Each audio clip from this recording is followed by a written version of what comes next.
el caso de Chiapas. La tercera situación de riesgo que ubico son los programas de mínima. Los programas de mínima es otro de los vicios presentes en la educación en contextos de diversidad, de forma más presente e identificable en contextos de marginación. Esto refiere a la contracara de pretender generar estudiantes activos, investigadores y con espíritu científico. Es común encontrar programas de mínima estrechamente asociados a la percepción de la crisis socioeconómica y a la pérdida de perspectivas de mediano y largo plazo, donde en muchas ocasiones se considera que en zonas de alto rezago educativo lo que se aprende es bueno, sea lo que sea. También se insiste en el pragmatismo que asegura el vínculo con la vida cotidiana, entendida como sinónimo de realidad, y a la vez se rechaza el análisis crítico, teórico y metodológico de los paradigmas o campos de conocimiento por considerarse innecesarios o poco aplicables a la realidad. Un ejemplo de esto es, por ejemplo, toda una línea que trabaja la Universidad Pedagógica Nacional en sus licenciaturas, que ellos mismos le llaman matemáticas para comprar y vender, una versión sumamente reducida del área. Habiendo señalado estas tres situaciones, ¿cuál sería la apuesta entonces para aproximarnos a una construcción de conocimiento de estas áreas, ciencias básicas y matemáticas, en un contexto de diversidad? Si observamos un espacio de convivencia social, las diferencias físicas entre las personas presentes es uno de los elementos que más fácilmente se evidencia. Sin embargo, ¿qué sucede con las maneras de pensar, de actuar, con los modos de comportamiento y con las creencias? Me gustaría señalar que la búsqueda bibliográfica me ha llevado a encontrar diversos estudios vinculados a las ciencias básicas y las matemáticas con la cultura local, pero ninguno de ellos retoma como eje central la construcción de conceptos o de conocimiento, siendo investigaciones de carácter más etnográfico y hacia la identidad de las culturas autóctonas.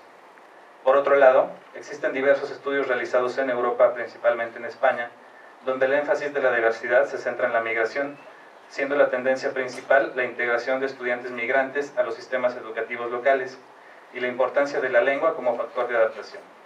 En este sentido, es poco lo documentado sobre investigaciones que vinculan el conocimiento científico y matemático con contextos de diversidad, más allá de descripciones.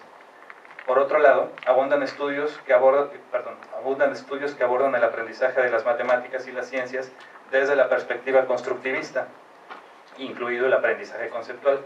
Sin embargo, este tipo de estudios vinculados a la diversidad de contexto son muy pocos. Un ejemplo de esto se refleja en un estudio hecho por Díaz, en referencia a la inclusión de la aritmética maya en la propuesta del Currículo Nacional Básico de Honduras. En afán de utilizar la cuestión de la aritmética maya como un elemento de identidad nacional, se toman posturas defensivas y de rechazo hacia la matemática occidental, utilizando argumentos del por qué el sistema numérico maya es superior en múltiples aspectos al sistema arábigo. Esto sin duda es una contradicción, pues cae en los mismos discursos de superioridad que intenta criticar. Esto, como lo mencioné anteriormente, los proyectos que se canalizan al uso de la matemática maya. Sobre estas cuestiones, Bishop menciona que documentar e interpretar historias de las matemáticas en otras zonas del mundo no persigue solo el fin de celebrar la diversidad de las culturas que han contribuido a la rica reserva global de ideas matemáticas, sino porque en el mundo multicultural actual y a la vez intercomunicador, las matemáticas contextualizadas son un producto cultural de innegable poder de resolución de situaciones problemáticas y de gran capacidad de identificación cultural. Afirmación que creo aplica también a las ciencias básicas. Para Bishop, es necesario entonces evitar tanto los eurocentrismos como los etnocentrismos. La perspectiva intercultural científica y matemática incluye acciones destinadas a todos los estudiantes y no solo a las culturas minoritarias. Tiene como base la presencia de distintas culturas y el reconocimiento de formas particulares que cada uno pueda desarrollar. Es necesario colocar a la cultura en el terreno práctico, como un modo de ser, de interpretar el mundo y de situarse en él. Implica, por lo tanto, valores, criterios de conducta y roles sociales. Uno de sus fines es llegar a un mestizaje enriquecedor en donde todos tengan la oportunidad de aportar y recibir conocimiento científico y matemático. Partiendo de lo anterior, Goñi menciona que ya no es posible mantener la ficción de que las culturas son elementos aislados, distintos y separados en su localización geográfica, ya que nuestra propia cultura, en la que personas de orígenes diferentes conviven, es en ya misma intercultural. Esta perspectiva es la que comparto. Es importante valorar lo que el estudiante cuenta como matemático o científico, que puede provenir de la cultura de su hogar o experiencias previas, inclusive escolares, ya que incluso en el aula de matemáticas lo social antecede a lo matemático. Los diferentes orígenes culturales aportan a la persona puntos de vista que pueden ser muy distintos en lo que se refiere a asuntos cotidianos. Una forma de aproximarse a valorar e incorporar estos aportes es lo que Flores denomina como la incorporación de conocimientos preexistentes, ideas previas o concepciones alternativas. Voy a tomar un caso en particular para ejemplificarlo. Goñi se refiere al caso particular de David, un estudiante ecuatoriano que llega a Barcelona a los 11 años de edad. En Ecuador se le consideraba un buen estudiante y no había tenido dificultades con los algoritmos básicos. Al llegar ya sabía dividir con decimales. Al incorporarse a su nueva aula, se estaba enseñando cómo resolver divisiones con decimales. Como David ya sabe hacerlo, resolvió los ejercicios a su manera. Sin embargo, el profesor le tachó todas las divisiones alegando que las tenía mal. Al contárselo a su madre, trabajadora de limpieza, aunque había completado con éxito la educación superior en Ecuador, se percató que David resolvía bien las operaciones por el método que ambos conocían. Su madre se atrevió entonces a contarle cómo se hacen las divisiones en Ecuador al profesor, a lo que el profesor respondió: en Ecuador lo hacen mal. Al hablar con el investigador, quien comprobó la diferencia de métodos por medio de múltiplos de 100 en lugar de puntos decimales y la igualdad de respuestas correctas, la madre de David preguntó: ¿podrá ser en verdad que en Ecuador lo hacemos todos mal? Este caso pone en evidencia que existe otro tipo de distancia sociocultural, una distancia relacionada con las expectativas de aprendizaje que los individuos pueden tener acerca de su propio aprendizaje y conocimiento matemático, donde se ven implicadas las percepciones sobre quién sabe o quién no sabe matemáticas y las formas correctas de hacer y de comportarse al respecto. Se entiende esta distancia cultural como la distancia entre las distintas interpretaciones que desarrollan los individuos a partir de un mismo hecho, situación, persona, evento o norma, resultado de sus vivencias y experiencias desde las distintas perspectivas de la cultura a la que pertenecen.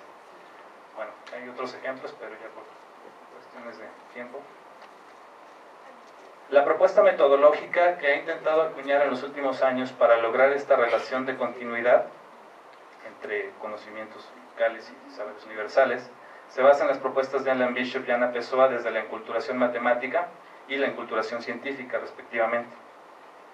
Ambos coinciden que para realizar construcciones de conocimientos significativas, tanto en matemáticas como en ciencias básicas, es necesario salir de la visión de asignaturas segmentadas, como podrían ser la geometría, el álgebra o la mecánica, que pueden responder a códigos y lenguajes demasiado específicos y no compartidos por todos, siendo entonces la alternativa partir de lo que denomina Bishop como acciones universales concretas: el contar, el localizar, medir, diseñar, explicar, jugar, para el caso de las matemáticas, y experimentar, analizar, dialogar y aplicar, entre otras, para el caso de las ciencias básicas. Concluye haciendo alusión a los fundamentos de una posición constructivista que asume que todos los modelos y teorías son una construcción o invención social en respuesta a ciertas demandas o necesidades teórico-prácticas, y que las ciencias y las matemáticas no son un discurso sobre lo real, sino sobre modelos posibles.